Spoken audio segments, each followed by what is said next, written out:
unsaon pag-proof ang mga mathematical statement. So dinhi sa ato ang channel ato pod i-develop ang ato ang mga learner dili lang sa computation na skills, no?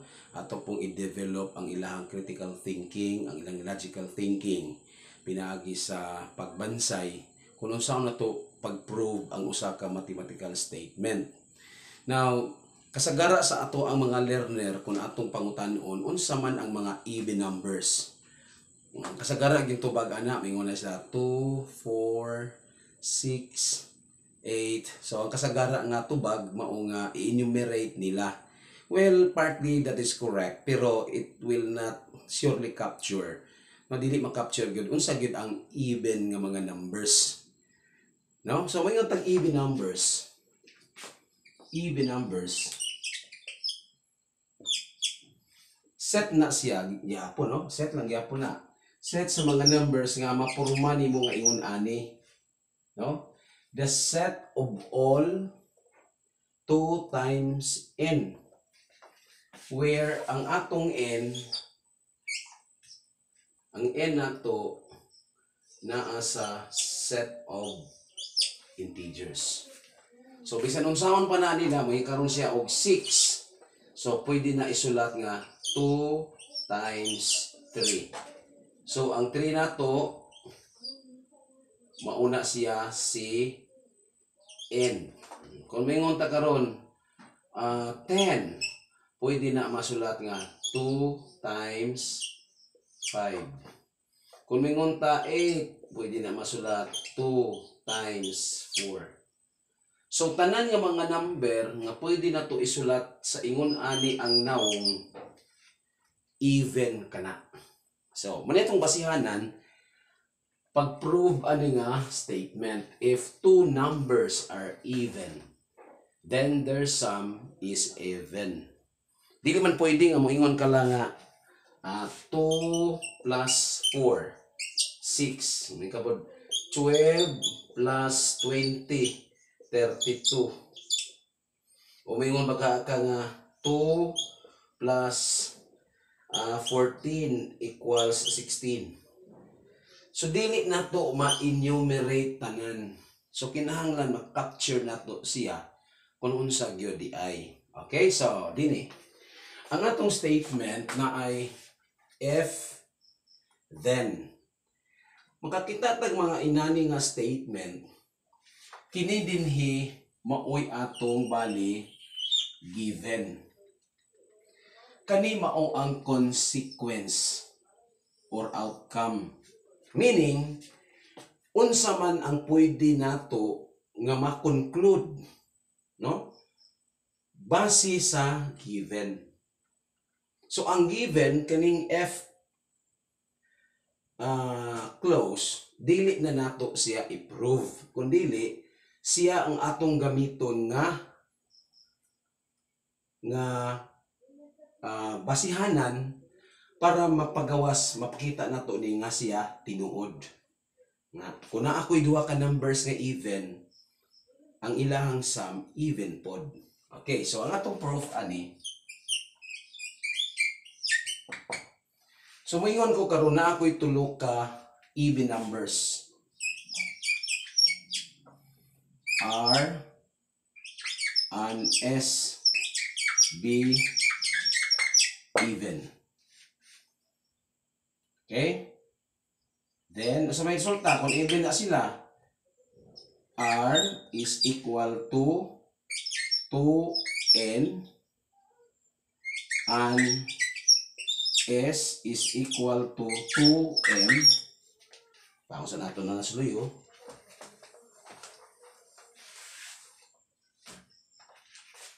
For n, m naa sila sa set of integers.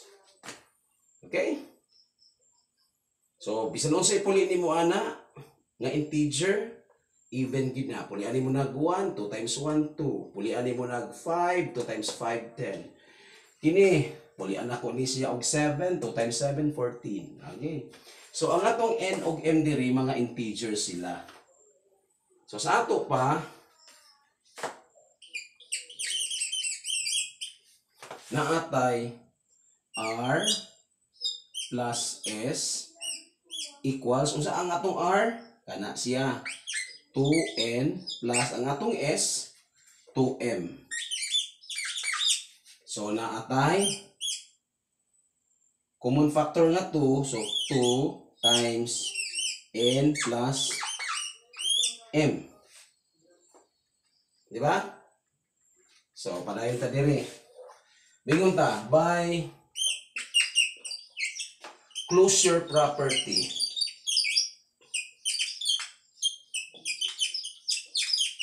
Kung sa man ang closure property, kung pasabot ang closure property, nga kung mag-add kag duha ka integers, ang sum integers gihapon, di ba?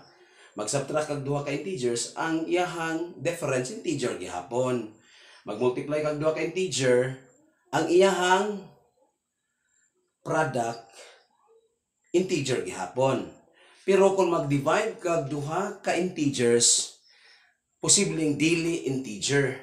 So pwede may ko karon 8 divided by 16. Dili na siya makita nga integer. Pero balihon ako na 16 divided by 8, ang iyahang quotient naa sa set of integers. Muna closure, no? So sa ato by closure property, ang kanang m plus n naa siya sa set of integers. So sa ato pa, no? Sa ato pa, therefore,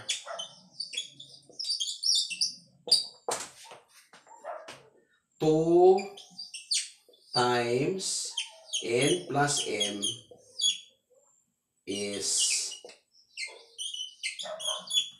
even. Klaro ba? So ato na bagita di ay gyud integer man ni siya, multiply ni mo 2. So sa ato pa ang ilahang sum sa duha ka numbers nga even pod siya. Okay? Let's have one more example. Okay? Ang sunod nato nga statement in if then form, if two numbers are odd, then their sum is even. Usa man ang add numbers, add integers. Sabi nga na budta 1, 3, 5, di ba? O mga add. Waki matud pa nato. So mo tag-add numbers, no? Kung may tag-add numbers,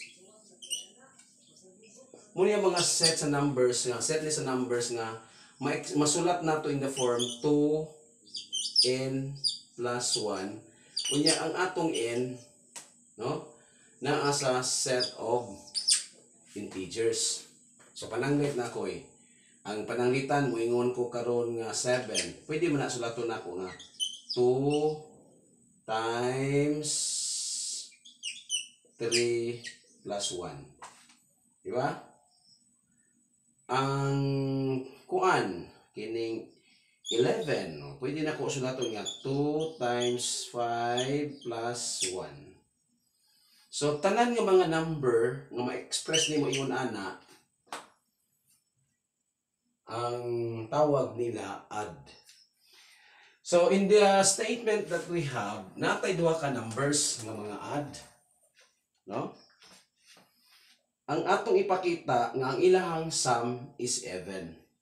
So sa atong proof, okay.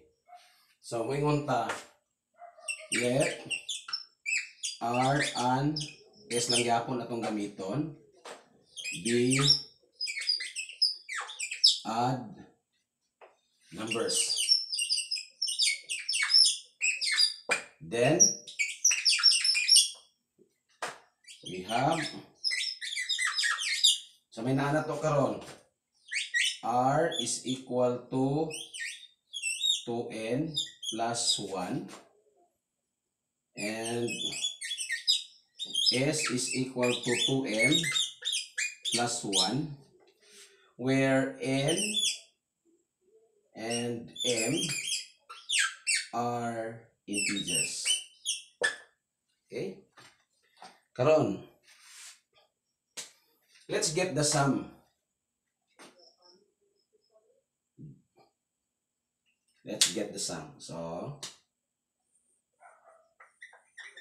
kung sa may makuha na to karon, we get R plus S equals, o sa R na to, 2n plus 1.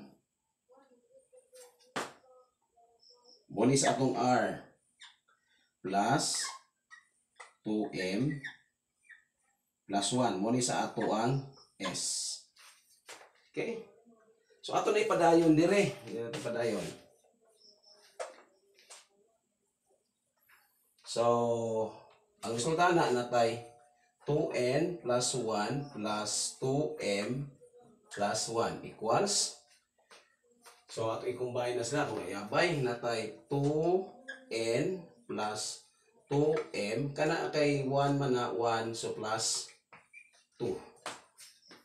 Diba?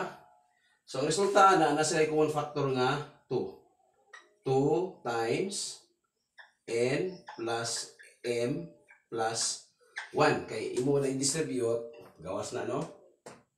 Gawas na.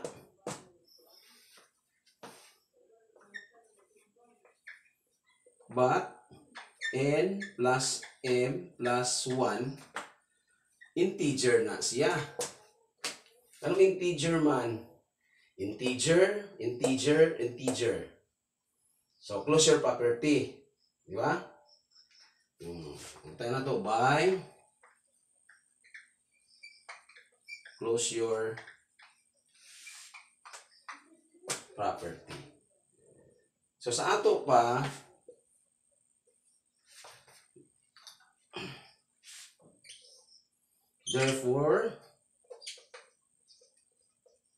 therefore 2 times n plus m plus 1 is even. Diba? Sa pag-isay puli ni mo dana, i-multiplyan man siya sa 2, ang mo gawas gyud nga even. So atong naabot ang atong ginapakita. Mga friends, tipik lang kini sa mga exercises po nga atong ihatag about proving mathematical statements. Kay kana makatabang kaayo aron mulanti pagsamot ang mga panabot sa ato ang mga learners. Kung inyong nangayan ang atong video presentation, please i-share kini sa ato ang uban ng mga learners. O kung adunay topic nga gusto ninyong atong i-discuss dinhi sa atong channel, please isulat kana sa comment section. Ako manginawod nga kanunay na kamo sa luwas nga panlawas. Salamat.